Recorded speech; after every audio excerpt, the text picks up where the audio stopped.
എടാ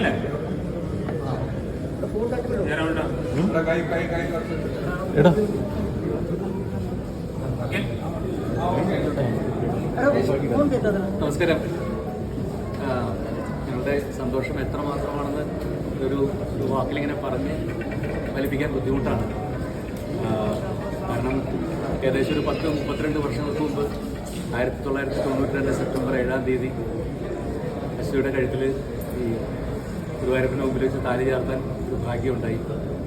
അന്ന് ഞങ്ങൾ രണ്ടുപേരും മാത്രം ഒതുങ്ങുന്ന ഞങ്ങളുടെ കുടുംബം പുതിയൊരു അതിഥി എത്തി, എൻ്റെ കണ്ണൻ, പിന്നെ ഞങ്ങളുടെ ചക്കിമോളെത്തി. ഇന്നിപ്പോൾ 2 അതിഥികളും കൂടി ഞങ്ങളുടെ കൂടെയുണ്ട്, ഒരു മോനും ഒരു മോളും കൂടി. ഞങ്ങൾക്ക് മരുമോനും അല്ല, ഞങ്ങളുടെ മോനും മോളും. എന്തായാലും അത്രയധികം സന്തോഷം. പ്രത്യേകിച്ച് ഗുരുവായൂരപ്പൻ്റെ മുമ്പിൽ വെച്ച് നിന്ന് താലി കണ്ണന് കാലിൻ്റെ കഴുത്തിൽ താലി ചേർക്കാൻ കഴിഞ്ഞില്ല. സന്തോഷം.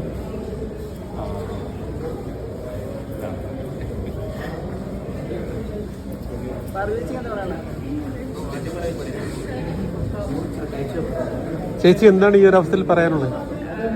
വളരെ സന്തോഷമുണ്ട്. സന്തോഷം എന്ന് പറഞ്ഞാൽ പോലെ ഈ ഒരു വർഷം ഭയങ്കര ഹിറ്റായിരുന്നു. 2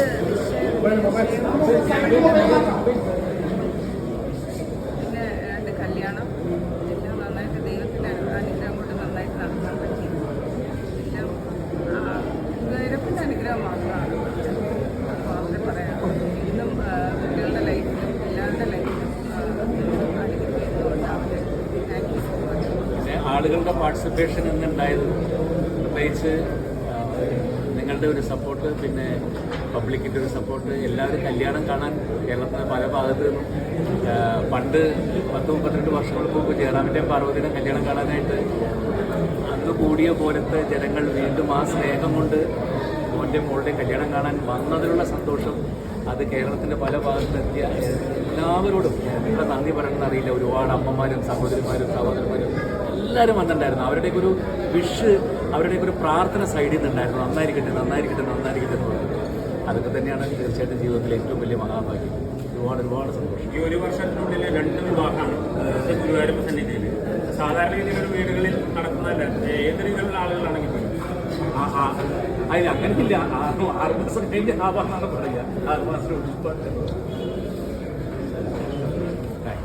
കാളിദാസ് തുടർന്നുള്ള ചടങ്ങുകളും കാര്യങ്ങളും ഇല്ല. അങ്ങനെ പ്രത്യേകിച്ച് ഗുരുവായൂരപ്പൻ്റെ നടയിൽ താലി ചാർത്തി കഴിഞ്ഞാൽ പിന്നെ എല്ലാ ചടങ്ങുകളും കഴിഞ്ഞു. വേറെ ഒന്നുമില്ല. അതുപോലെ ചെന്നൈയിൽ വെച്ചിട്ട് ഒരു തീരുമാനം. ഡേറ്റ് 11.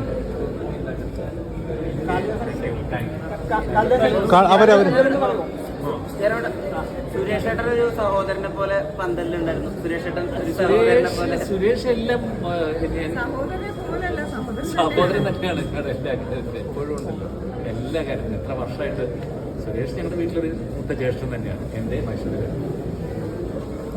അതേപോലെ ഇപ്പം മണ്ഡലകാലമാണ്. അപ്പം ക്ഷേത്രത്തിൽ തമിഴ്നാട്ടിൽ നിന്നുള്ള ഒരുപാട് ഭക്തർ ഉണ്ടായിരുന്നത്. അപ്പോൾ അവർക്ക് തമിഴ് ആളുകൾക്ക് ജയറാമേനോട് ഒരു പ്രത്യേക സ്നേഹമുണ്ട്. അല്ല, അതാണ് ഞാൻ പറഞ്ഞത്.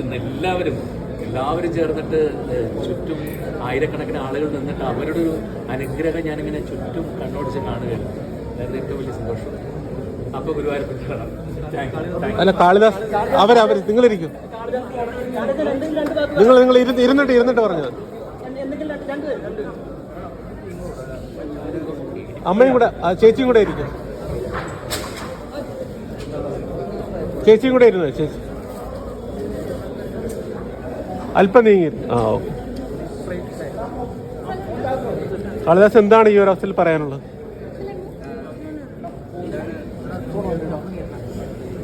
എനിക്ക് ആദ്യം ഭയങ്കര നെർവസ് ആയിരുന്നു. പക്ഷേ വൺസ് ആ ഗുരുവായൂർ അമ്പലത്തിൽ കയറി കഴിയുമ്പോഴത്തേക്കും കണ്ടന്റ് സാറ്റിസ്ഫൈഡ് ചെയ്ത് എൻ്റെ ലൈഫിൽ ഒരു പുതിയ ജേർണിയാണ്, പുതിയ ഫേസാണ്. മൈ പാർട്ട്ണർ ദാർലി, ഓൾമോസ്റ്റ് 3 years ആയിട്ട് വി നോ ഈച്ച് അതർ. പുതിയ ഫേസിലേക്ക് കിടക്കുമ്പോൾ എല്ലാവരും വന്ന് ബ്ലസ് ചെയ്തതിൽ thank you so much. And also എൻ്റെ സൈഡിൽ നിന്ന് ഇന്ന് ഞങ്ങളുടെ ഇത്രയും തിരക്ക് കാരണം ഗുരുവായൂർ അമ്പലത്തിൽ ആർക്കെങ്കിലും എന്തെങ്കിലും ബുദ്ധിമുട്ടുണ്ടായിട്ടുണ്ടെങ്കിൽ we apologise from our side. Thank you so much. Wife തങ്കമ്മയെന്ന് വിളിക്കുന്നത് ഭയങ്കര വൈറലാണ്. കാളിദാസ് ഇതുവരെ അങ്ങനെ വിളിച്ചാണ് കേട്ടിട്ടില്ല. ഒന്ന് വിളിക്കാവോ? എന്നെ ആരെങ്കിലുമൊക്കെ വിളിക്കട്ടെ, നല്ലൊരു സന്തോഷം. കാളിദാസ് തിരിച്ചു വിളിക്കാമെന്ന്.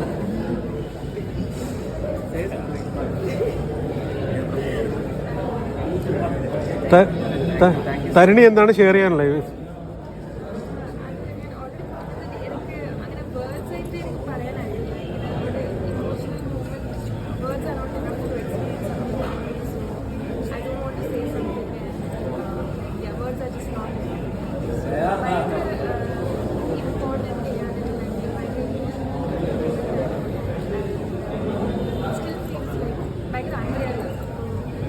ഭയങ്കര താങ്ക് യു സോ മച്ച്. ശരി ചേച്ചി, ഓക്കെ.